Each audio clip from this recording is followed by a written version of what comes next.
Quando eu falo que há um projeto de privatização da educação pública, eu estou falando em escolas que são pasteurizadas e aplicam regras, lógicas, kits que são entregues pelo setor privado.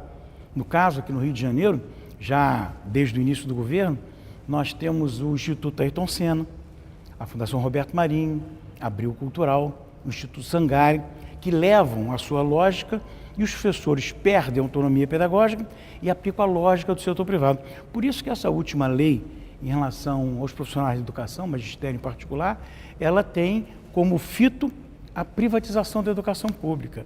Ela não saiu de uma negociação, ela já estava pronta desde o final do ano passado. Quando querem colocar os professores todos em 40 horas, e 40 horas secas, sem a previsão, porque a lei não fez essa previsão, apesar de terem dito, do tempo de preparação de provas, de correção de aulas, preparação, enfim, isso tudo querem que o professor seja um mero aplicador, que fique na escola recebendo esses kits e aplicando dentro da lógica do setor privado. Isso é a privatização. O que começou, no caso da Secretaria de Educação da Prefeitura do Rio de Janeiro, começou a ocorrer desde o início do atual governo, desde 2009. Em relação à saúde, a criação da empresa pública de saúde para o senhor também é uma privatização? Depende. É um problema porque quando você tira a condição de servidor concursado e entra com seletista, o que acontece imediatamente é um aumento da rotatividade. Então, no caso da saúde pública, da educação também, a experiência do servidor, por isso que existe a estabilidade, a experiência acumulada por 10, 15, 20 anos é fundamental, salva vidas. Quando um servidor tem 20 anos, 15 anos de uma emergência, ele olha para uma pessoa afetada, acidentada, agredida, o que seja, ele sabe exatamente qual a urgência que deve aplicar. Quando você traz o regime seletista, você aumenta a rotatividade e com isso você reduz a experiência acumulada. É um erro grave e quem paga por esse erro é a população. Agora, como é que se faz uma estatística dizendo quantas pessoas perderam a vida por conta de um tempo de serviço menor em função da rotatividade? Você não tem essa estatística, mas as pessoas continuam morrendo. E como o senhor analisa a situação tanto do Maracanã quanto do Engenhão e agora com a proximidade dos grandes eventos esportivos? Olha, a concessão de um equipamento público na área de entretenimento não é uma marca de privatização. Você tem que perguntar em que condições que ocorreu essa concessão. A concessão pode ocorrer e com um enorme benefício para o setor privado.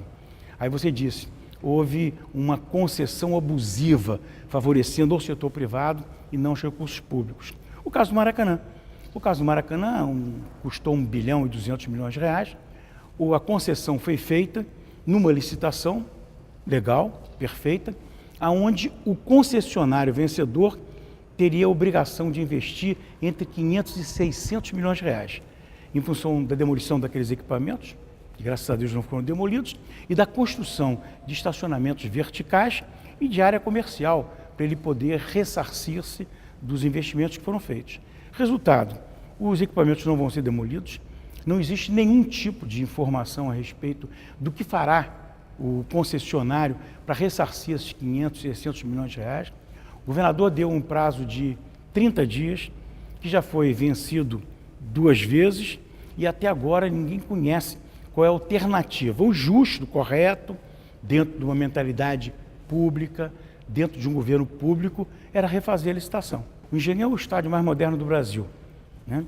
E ele custou metade do que estão custando esses estádios da Copa do Mundo por aí. Nem falo com o Maracanã, que é um caso especial, né? Custou metade.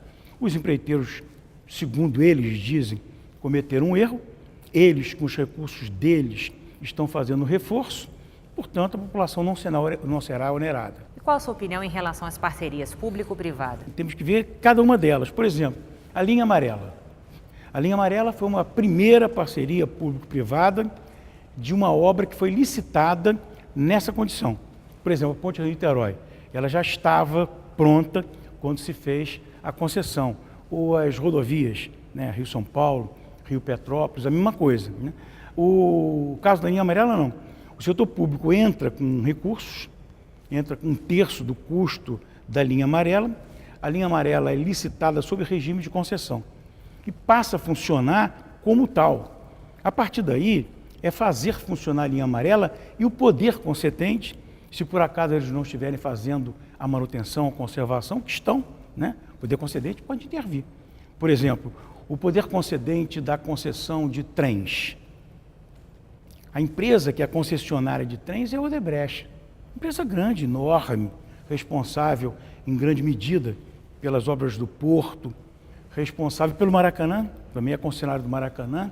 A Odebrecht tem que ser cobrada pela situação dos trens da Supervia, porque a responsabilidade é do poder concedente. Se não há a conservação, se não está funcionando bem aquilo que foi concedido, cabe ao governo federal, estadual ou municipal fazer a intervenção. Metrô, mesma coisa. É o poder concedente que tem que fiscalizar. Se não estiver indo bem, de acordo com aquilo que foi licitado, você pode até chamar de volta e licitar outra vez. E qual o poder do papel legislativo nessas negociações? Bem, quando a licitação exige uma lei prévia, o poder legislativo é interveniente. Quando não exige, aí cabe ao executivo, tem poder legal para realizar diretamente a licitação e a concessão, como foi o caso, por exemplo, do Maracanã. Aí cabe ao legislativo fiscalizar o concessionário na execução daquilo que foi licitado. Aí sim, o legislativo entra, fiscaliza e questiona. Se questiona no executivo e o executivo não toma providências, questiona no judiciário, que é a casa que dirime os litígios entre executivo e legislativo. Bom, vereador, muito obrigado. Nada, eu que agradeço. Obrigado.